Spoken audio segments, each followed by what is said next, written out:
여러분, 장마와 폭우 그리고 폭염 때문에 얼마나 수고 많으셨습니까? 코로나 때문에 더 답답하고 힘드시죠. 게다가 태풍까지 지나갔습니다. 이런 우리의 상황 가운데 오늘 본문을 통해서 하나님께서 우리에게 주시는 약속의 말씀을 붙들고 기도하려고 합니다.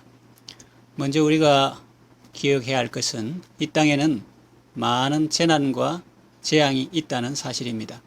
지금 전 세계는 코로나 바이러스로 고통하고 있습니다. 그뿐 아닙니다. 홍수 피해 입은 곳도 있고 메뚜기 재앙도 있고 기근도 있습니다. 전의 전쟁은 보이는 적과의 싸움이었습니다. 그러나 요즘 전쟁은 보이는 적과의 싸움도 있지만 보이지 않는 적과의 싸움도 있습니다. 3절에 보면 새 사냥꾼의 올무도 있고 심한 전염병도 있습니다. 5절에서 6절 보면 밤에 찾아오는 공포와 낮에 날아드는 화살과 어두울 때 퍼지는 전염병과 밝을 때 닥쳐오는 재앙이 있습니다. 눈에 보이지 않는 인간에게 해악을 끼치는 이런 요소들이죠. 옛날 전쟁을 보면 적군과 대치하는 항호, 전선이라고 할까요? 배틀 라인이 있었습니다. 그러나 요즘에는 저기 앞에만 있는 것이 아니라 옆에도 있고 뒤에도 있고 내부에도 있습니다. 코로나 바이러스를 생각하면 이해가 빠를 것입니다. 이 바이러스는 누구나 공격하고 아무 때나 공격합니다. 지위, 신분, 학력과 상관없이 누구나 걸릴 수 있습니다. 언제든지 어디서나 걸릴 수 있습니다. 그러니 매사에 조심하는 것이 좋습니다. 코로나 바이러스는 하나의 예입니다. 이 땅에는 그와 같은 전염병 아니라 많은 재난과 재앙이 있습니다. 이번 여름에 긴 장마와 폭우가 있었습니다. 태풍도 있었습니다. 침수가 된 지하차도에서 숨진 사람이 있습니다. 산사태로 숨진 사람도 있습니다. 참으로 안타깝고도 가슴 아픈 일입니다. 이런 전시 상황과 같은 위험 속에서 우리는 지금까지 안전하게 지내왔습니다. 그것은 무엇을 뜻할까요? 그 의미는 무엇일까요? 우리가 다른 사람보다 더 의롭다는 의미는 아닙니다. 그리고 재난으로 죽은 사람이 우리보다 더 악하다는 의미도 아닙니다. 예수님도 말씀하셨죠. 너희는 이 갈릴리 사람들이 이같이 해를 받음으로 다른 사람들보다 죄가 더 있다고 생각하느냐? 아니라고 말씀하셨습니다. 그리고 또 이 말은 예수를 믿는 사람은 아무런 해를 받지 않는다 하는 그런 의미도 아닙니다. 나는 성경이 말하는 의인이기 때문에 절대 어려움을 당하지 않을 것이라 하는 그런 의미도 아닙니다. 이 위험 상황 가운데서 우리가 지금까지 지내왔다는 것은 우리가 하나님의 은혜를 많이 입었다는 의미입니다. 그러니 우리는 하나님께 감사할 것밖에 없습니다. 그리고 우리가 명심해야 할 사실은 하나님은 우리의 피난처라는 것입니다. 환난 날에 누가 옳으냐, 누가 잘했느냐 다투고 싸우는 것은 지혜가 아닙니다. 그것은 내가 판단할 문제가 아닙니다. 하나님께 이 사람이 의롭다 하는 말을 듣는 것이 중요합니다. 성전에 기도하러 갔던 두 사람 중 바리새인은 스스로 의롭다 하고 세리를 멸시하였지만 하나님이 의롭다 하신 분은 바리새인이 아니라 가슴을 치며 회개한 세리였습니다. 곧 불심판이 임할 소돔성에 있는 사람에게 가장 급한 일은 서로 다투는 것도 아니고 전도자를 비웃는 것도 아닙니다. 남색하며 죄악 가운데 파묻혀 사는 것은 더더욱 아닙니다. 멸망의 도성 안에 있는 사람에게 가장 중요하고 급한 일은 한시바삐 그 성에서 벗어나는 것입니다. 죄악의 성에서 탈출하는 것입니다. 하나님의 진노를 피하는 것입니다. 이 말은 세상에서 떠나라는 말이 아닙니다. 에녹은 경건하지 않는 말을 하고 경건하지 않는 행동을 하는 사람들 가운데에서 경건한 삶을 살았습니다.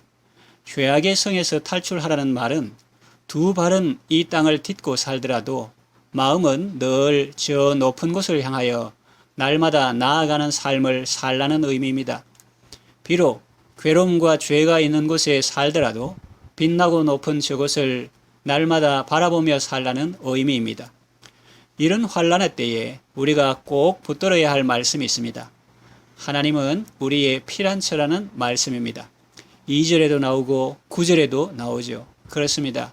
환난의 때에 우리가 찾고 우리가 나아가야 할 분은 오직 하나님이십니다. 피난처이신 하나님께 나아가 지존자로 거처를 삼고 전능자의 그늘 아래 살 때 하나님께서 온갖 환난에서 건져주십니다. 1000명이 왼쪽에서 10,000명이 오른쪽에서 엎드러져도 그 재앙이 전능자의 그늘 아래에 있는 사람에게는 미치지 못하는 것입니다. 하나님께서 지켜주시기 때문입니다. 천군 천사들을 명하여 지켜주시기 때문입니다.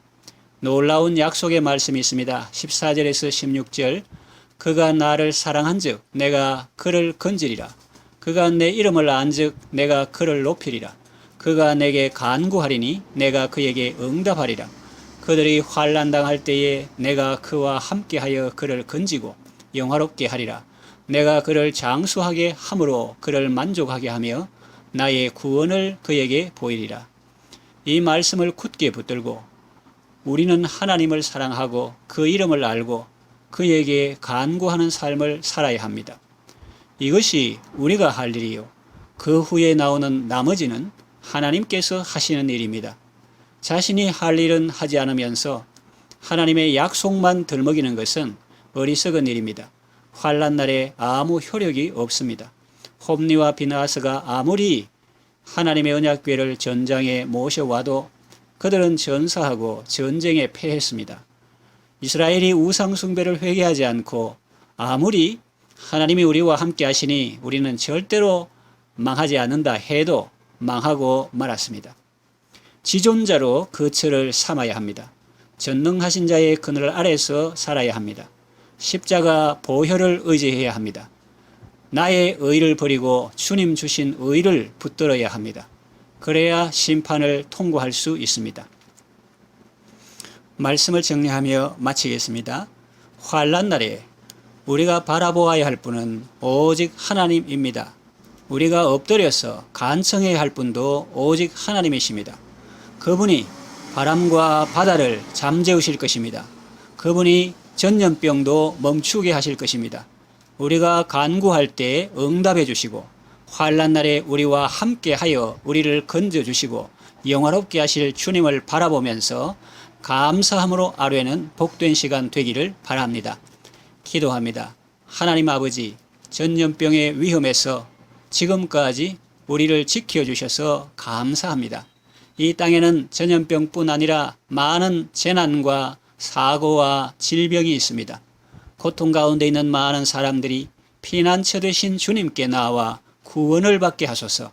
예수님의 은혜로 이 땅의 모든 재앙과 재난과 질병과 전염병과 죄악에서 건진받고 건강하고 복된 삶을 살게 하소서.